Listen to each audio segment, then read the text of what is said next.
Hello, everybody. It's the CEO Jimbo Show, and I'm James, or Jim, or Jimmy, or whatever you want to call me. I introduce myself as James to people, um, and maybe kind of like move them towards Jim if they really get to know me. I don't really know too many people, so not too many people seem to call me Jim.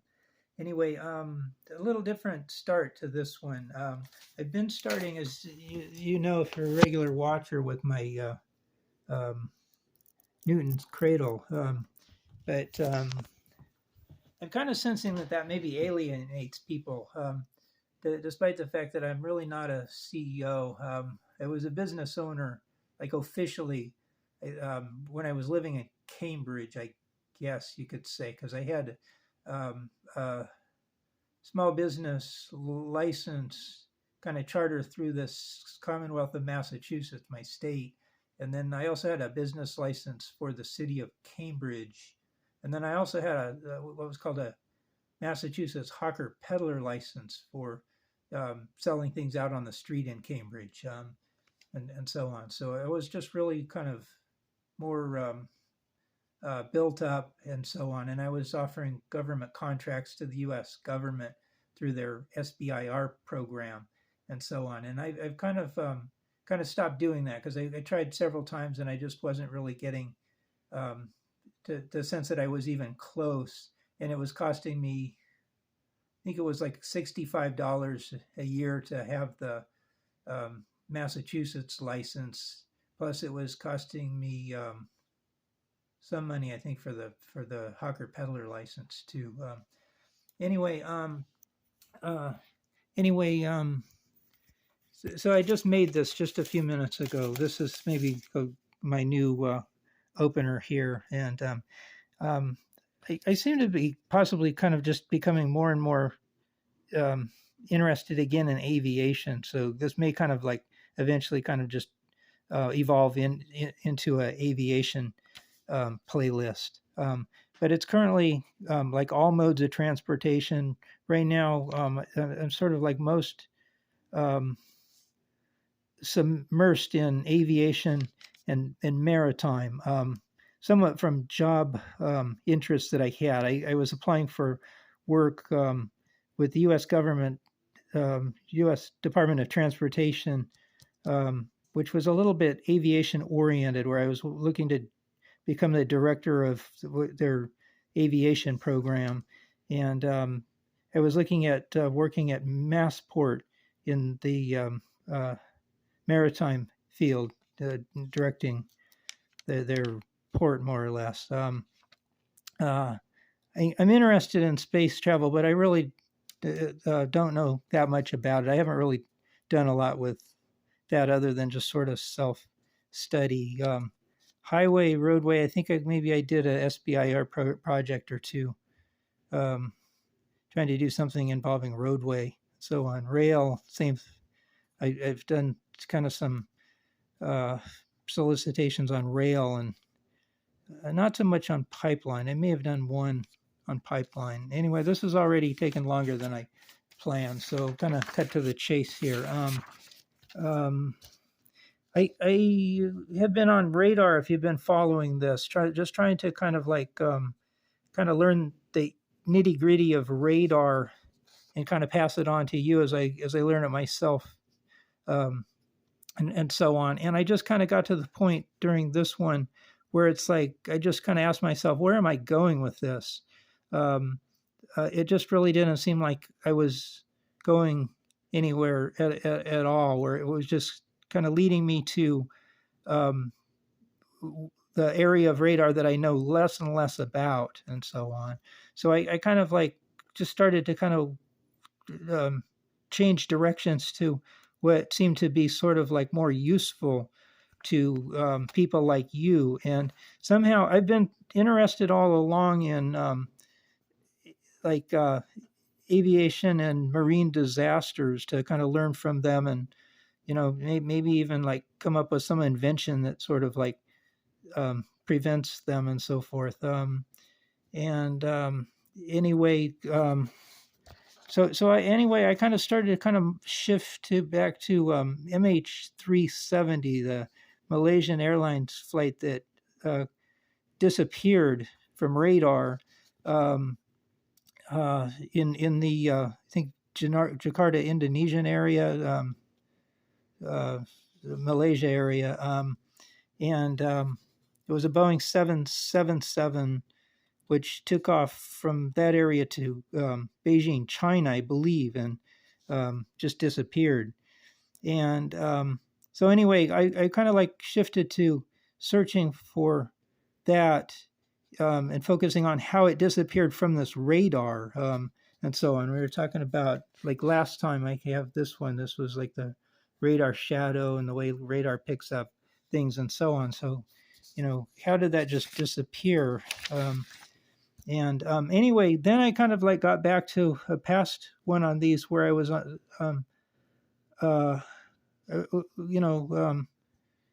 studying other flights that disappeared. And so that kind of took me to those two that I was talking about several videos ago. There was a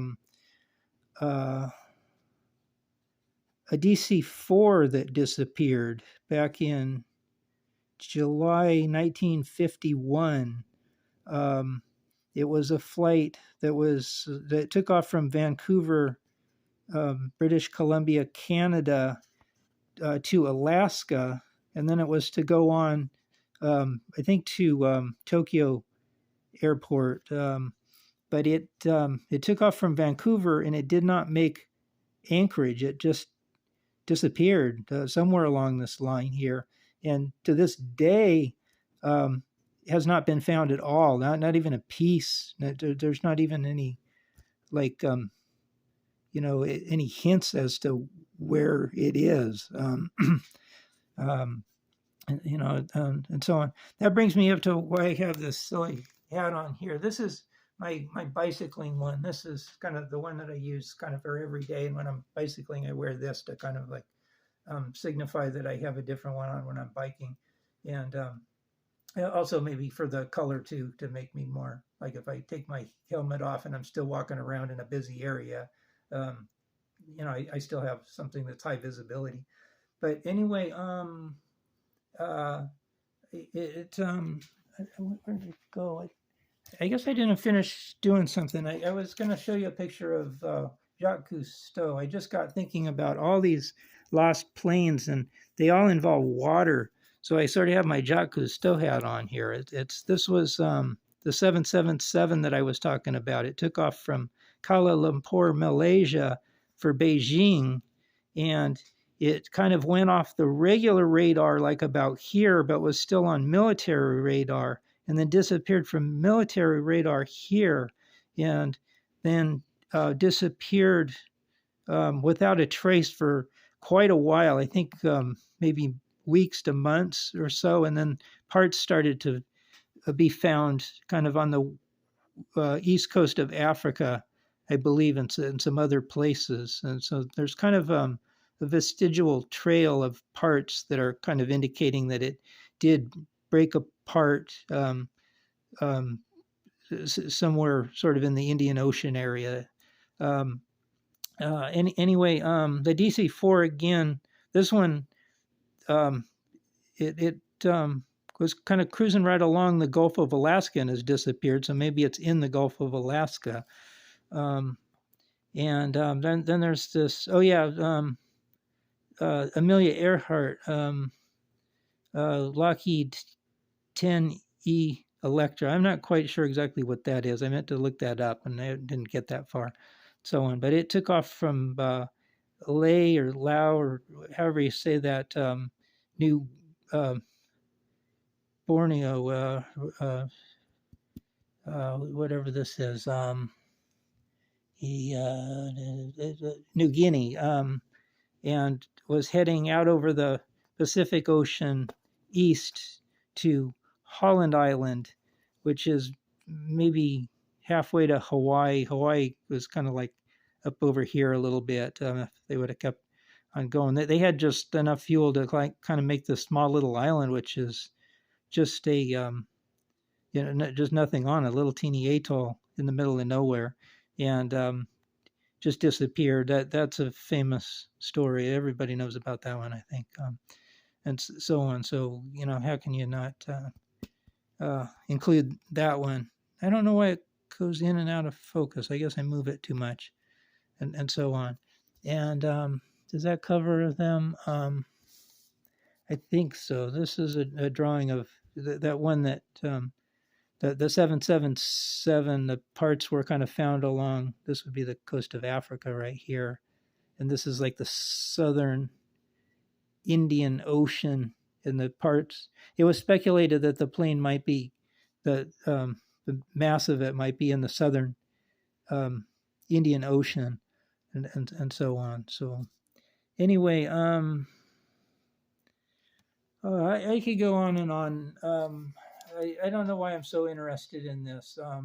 It's just there's a lot of people that are really looking for closure involving the 777 crash still, because that one was in uh, when was that? Just a few years ago, 10 years ago maybe. July, March 8th. I can't even read my writing. 2014. I think it was in 2014, and so on, um, and so on. So I just kind of shifted to something more useful, of maybe like helping the search to find that. Um, and I'm kind of like starting to kind of like shift to something else already, I think, because there just doesn't seem to be um, any anything I can really do, I think, in that. It's just kind of wasting my time. I'm actually like shifting kind of more to music. Um, um, I've spent quite a bit of time like practicing playing my ukulele, and I go outside and sing and play my tambourine in this cold weather in the Boston area. And I'm making like nothing and not getting, I'm doing it in an area where there just aren't any people walking by, and the ones that do don't. It's just too cold, I think, for them to stop and even pull money out of their pockets or whatnot. So, you know, um, anyway, I'm working on that, but yeah, I'm kind of hoping, yeah, maybe that the money starts coming into that if I keep putting in the time and the practice. That maybe I can start playing nightclubs or something like that and make some money, or get a CD going and sell CDs and make some money, and so on. So. I don't know where this is going. I guess that there was the gypsy scopes, the little spin things, and um, that's kind of part of the search, because there's a vision that I get, a visualization that if I did get a company going that was making aviation instruments, it's just inevitable that an airplane would crash that has the aircraft instrument in it. And if it has it in it, then there's going to be people that are going to be angry at it, and come to my company and basically say, hey, if it wasn't in our plane, the plane maybe wouldn't have crashed, and try to sue me and this and that and so forth. So I'm sort of like ahead of that. Let's say that one of my instruments was in the Boeing 777 that crashed in 2014. If that was the year, then that's kind of the um, I wouldn't say pipe dream, but it's the visualization that big CEO James me would have to hop in my Gulfstream 650 and go fly out to Malaysia to go investigate, what happened because my instrument was in their plane, and that kind of thing. So I'm kind of ahead of the thing. I'm kind of investigating all these in terms of, okay, what if, you know, my company had a 200-year history, and one of its instruments was in Amelia Earhart's plane. It's maybe I'd be out, you know, um, uh, searching down there, and so on. So um, anyway, I don't know where I'm going with this. I got my Jacques Cousteau hat on, and so maybe it's not a Gulfstream 650 I need. I need a old minesweeper boat, with a helicopter on the back, and I can go searching for lost planes to get experience in case an airplane crashes with one of my instruments in it. Anyway, hope this is interesting and useful and entertaining and all that. That's it. Um, Hope you're having a happy Christmas season. It's Boxing Day, the day after Christmas, and New Year's is coming. And hope all is well. Happy Christmas and New Year's season, and Happy New Year soon, everybody. So long.